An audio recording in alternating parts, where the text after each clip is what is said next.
welcome everybody. I want to thank you for joining us again today. We're at Calvary Baptist Church. I want to thank Reverend Lassiter for providing these studios so that we can interview each of the candidates running for mayor on the May 10th mayoral election. I want to stress the importance that everybody show up to vote, regardless of who you're going to support. We have candidates for mayor, we have candidates for at-large council, and it's critical that everybody in Paterson be represented and your voice be heard. We are joined by the 3rd Ward Councilman, Mendez. Councilman, you're my councilman of the 3rd Ward. I want to thank you for making the time. You've been on the Board of Ed. Yes. You were an at-large councilman. Yes. You ran for mayor. Now you're the 3rd Ward councilman, and you're running for mayor again. Correct. I want to hear from you. Through everything you've done, and you've been a business owner as well. Everything you've done. What is the one word that would really describe you to someone who doesn't know you? Well, I'll tell you that. I'm a type of person that I'll never give up. That's a quote that I have. When you hear that quote, when you read that, just never give up. That's Alex Mendez. I never give up fighting for our community, for the city. Mm-hmm. This city gave me everything I have. I love Paterson, and that's the reason why I'm here.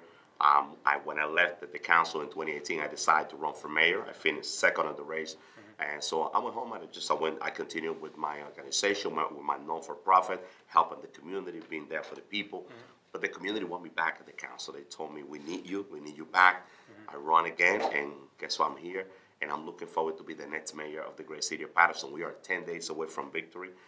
We're going through a very difficult time in the city. You read in the news that we are one of the 100 most dangerous cities in the nation. Crime is, we have the highest crime rate in the last 30 years. You drive around Paterson, you see the condition of the city. This is not the Paterson that I want to live in. Sure. And the city gave me everything I have, my children, my family, property, business. I've been very successful in this city, and I'm going to fight. I'm already blessed because God gave me more than what I deserve. I just want to give back to Paterson. Sure. And bring Paterson back to what it was, a great city with services for our community, a safe city where people could just definitely enjoy just being in Paterson. Sure. I want to bring up two things. Unfortunately, it's, as a Paterson resident, it's disappointing to me that every time there's an election in Paterson, there seems to be something going on in court, right? Yes. These elections always end up in court in one way or another. You've been involved in 2 different cases. I want to ask you, I want to give you a chance to address it. First of all, in this race, the mayor tried to take you to court and tried to get you knocked off the ballot, right? Correct. You want to tell folks how that ended up in your side of why that ended up that way? Sure. It was very sad what he tried to do because, we have a process. The clerk has a process to, certify all the candidates. That process has been in place for years. Right. And he waited until the last minute. I was the first candidate to be certified as a candidate for mayor. By December 27, I submit all my petition. I received my certification. And he waited until the last day to challenge my petition and to take me to court. We went to court. The clerk, she went over all the petition.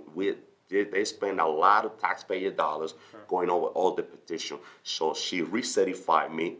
He was not satisfied, and he took me to the court again. Yeah. So we went to the Superior Court. The judge ruled in our favor, and he was not satisfied, and he took me to the appellate court. Yeah. So he appealed, and he lost the case. So he lost 3 times this appealing. And quite honestly, the people need to know what was the plan behind this. And the whole plan was to delay this election, to delay the vote by mail. Right. It was a very difficult process.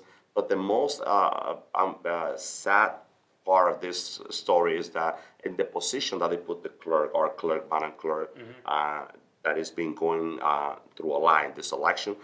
She's been in the city for many years, doing the work effectively, and they put their reputation in a question mark. Right. And it shouldn't be like that. Sure. But we're here. And you're on the ballot. And we're in the ballot. They've mailed out the mail-in ballots. Yep. I just received mine. So. So that is official now, and that's not a question. But there is something hanging over you from the last 3rd Ward election during the pandemic. There was an accusation of voter fraud, and it's a current indictment on you. I want to give you a chance to address that. Sure, I'm very, I'm very pleased with the position that we are right now. In the beginning, I said that this was all political. The 3rd Ward race, Andrew was behind this all the time. He was in the front of that, and that was all created. I'm innocent. And let me just tell you this. I went back home, and I sit down with my family, and my daughter just told me one thing. She told me, Daddy, if you know, because they offered me to plead, and my daughter told me this, Daddy, she told me, Daddy, if you know that you're innocent, and you accept one of those pleas, what is the message that the example that you live into the society? Right. Since then, I promised my family that I will fight this all the way to the end because I'm innocent. Even the AG, they all know that I'm innocent. This is all political. We put all the evidence that I'm innocent, so they stop there. They haven't moved forward, but we have no problem. We're gonna wait for the date just to make sure to take that out of the way because there's nothing to hire. So we won the election fair and square in May. They took my seat for the first time in history. They didn't allow me to take the seat, and they offered me a runover election. And my position was like, listen, I won the election. Let's take me to court, and if you cannot prove that I did nothing wrong, you got to give me my position. They refused, so we run in November, and I won the election and again, fair and square. They took me to court again, and I won the election in court. So I'm here sitting as your counsel. So you're sitting on the council. You're on the ballot. I want to ask your position on a couple key issues that everybody's asking about. First of all, crime. Crime's at an all-time high in the city. What is your plan specifically to address crime? Well, listen, I have one of the most aggressive plan in terms of public safety. That was my topic. And if those that follow the council meeting, I recommend this administration to hire 100 police officers on one shot to take money out of the budget. We received $64 million from the state. I recommend them to take $10 million aside to secure the salary of 100 police officers to put boots on the ground. The biggest problem that we have in the city is that we're reacting to the crime. We're not being proactive. You don't have police officers patrolling your neighborhood anymore. You don't have police officers walking in those commercial corridors. My position, as soon as I became your mayor, you're going to see police officers designated to a specific area to walk around. For example, you live with the third ward that is close to the highway. We need to have police officers patrolling all those neighborhoods. And that's what you're going to see, a plan, because it's not about the amount of police officers that you have. It's about the plan that you have, how you're going to deploy the amount of officers that you have to cover the city. So we're planning to be proactive. We're planning to call all the different entities at the state and county level to work in collaboration with the police department to bring safety into our community. Right. Well, what do you say to those people, like right here in the fourth ward, who say they don't feel a police presence, but at the same time they also don't feel that the police properly protect them, right? So putting more officers on the street, that it's going to provide even more. They're worried about not just police brutality, but other corruption, other stories they've read about with the police. How do you address that by bringing more officers when potentially that could create more of a problem? Sure, because the leadership matter, and so we're gonna bring the amount of police officers that we need. But under our leadership, under our administration, the police department with a strong chief, you're going to see the police department working in collaboration with churches, with faith-based organizations, with community leaders. I want to see police officers, walk in our neighborhood. The only time that you see a police officer in the 4th ward is when there's a crime.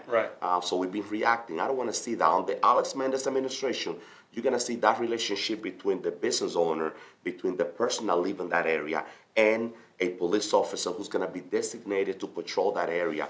That partnership, that relationship, we need to come back to those times where our police officers were like our partner in terms of education, in terms of safety, and that's what you want to see with Alex Mendez. We have to respect the law, but the problem is that the leadership that we have is not the right one. That's the reason why we got this problem. So the other issue I want to bring up to you is cleanliness, right? On our streets, at our business districts, all of that, people would say that there hasn't been a big improvement in that area. What's your plan specifically to address, clean streets? Definitely. I mean, Paterson is filthy, and I just yesterday I received a phone call from somebody that came walking to Paterson. So now once you get into Paterson by Route 4, any entrance, I mean, it's filthy. All you see is garbage. My administration, as soon as we get into office, we're going to reorganize the DPW department to make sure to put a plan in place. Those commercial corridors, we need to have a DPW on charge of those areas. You're going to see on those main corridor, Main, Market Street, all those areas, DPW workers, the street cleaning schedule is going to be in place, and we're going to reorganize the DPW department. How? I want to make sure that we have 6 different wards, so we have to have 6 different teams designated to those locations, designated to those commercial areas, because it's a must, it's a plus. So now I want to ask the question that not just in Paterson, but every resident and homeowner in New Jersey asks about: property taxes, right? Yes. So you want to put more police on the street, you want to put more in the DPW, that means more dollars for the Paterson taxpayer, right? Right, and you have to offset that in some way, or you have to raise property taxes.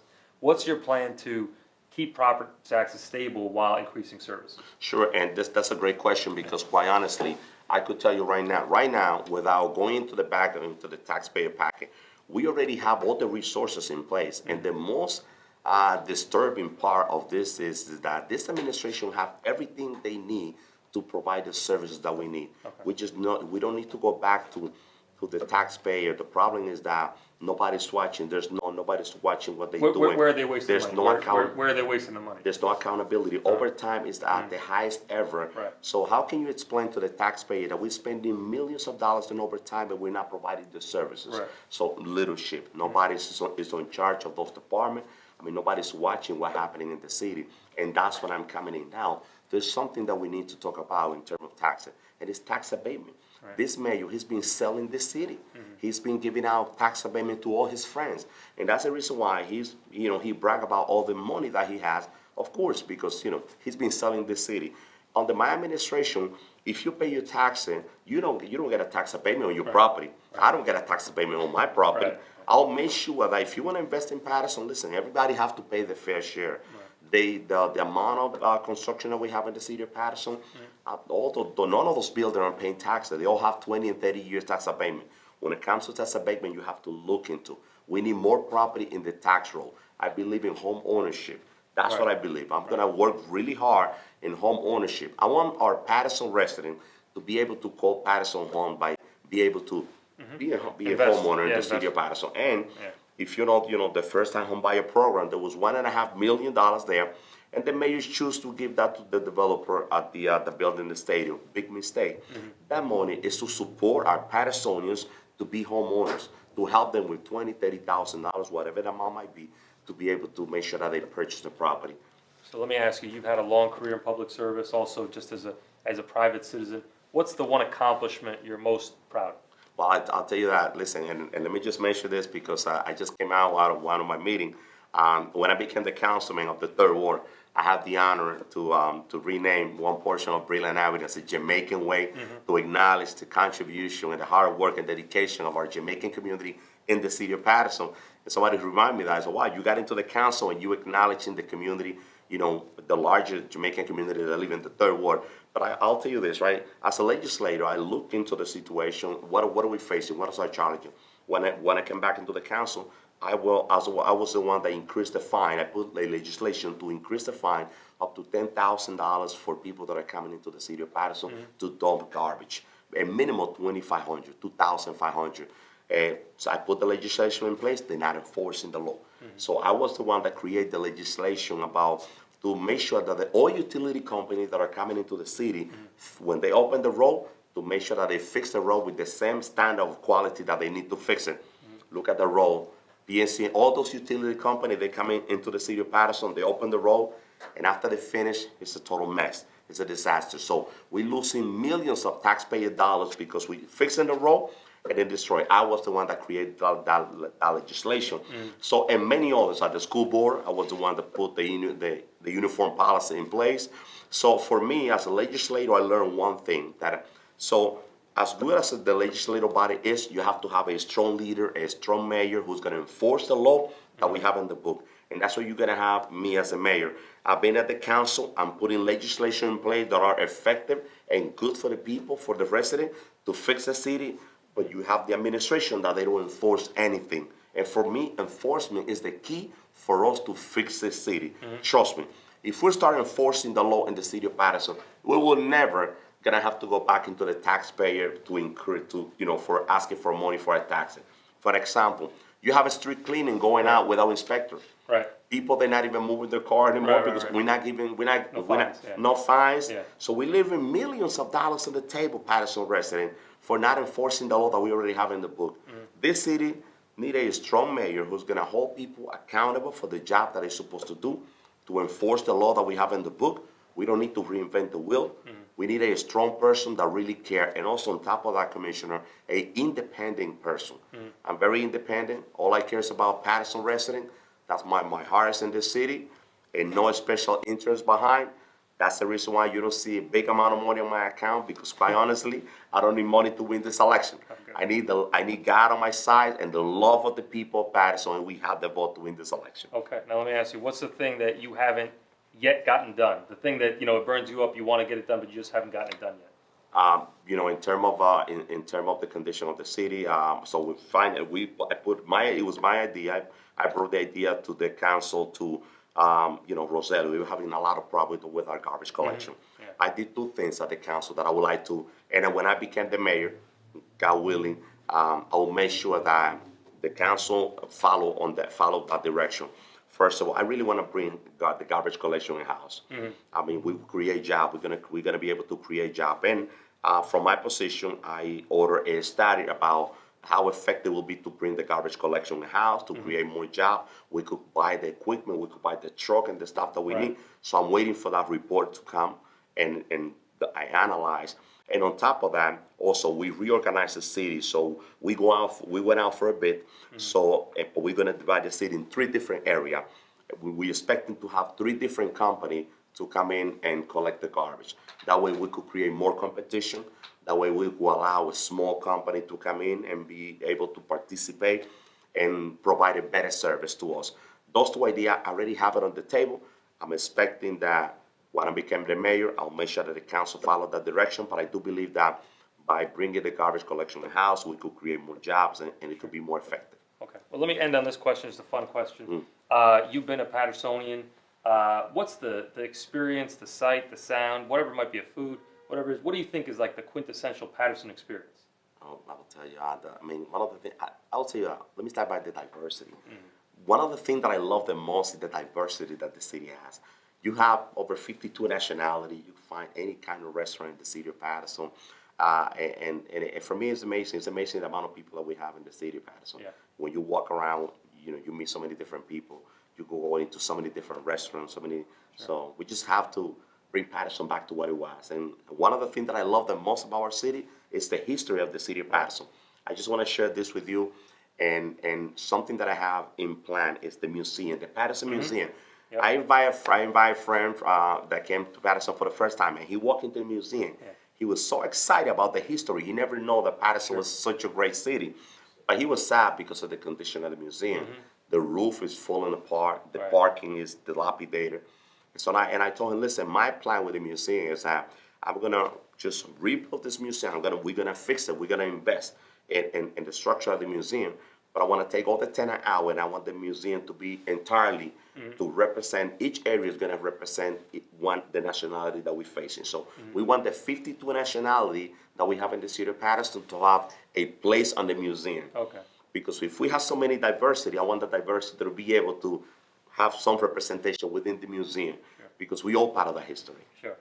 Well, Councilman, thank you so much for joining us. I appreciate your time. Thank you. Again, I'm Assad Akhter, and I want to thank you for joining us. And it's important that on May 10th, you show up and vote, because if you don't show up, Paterson doesn't show up, and together we'll make for a stronger city. Thank you very much.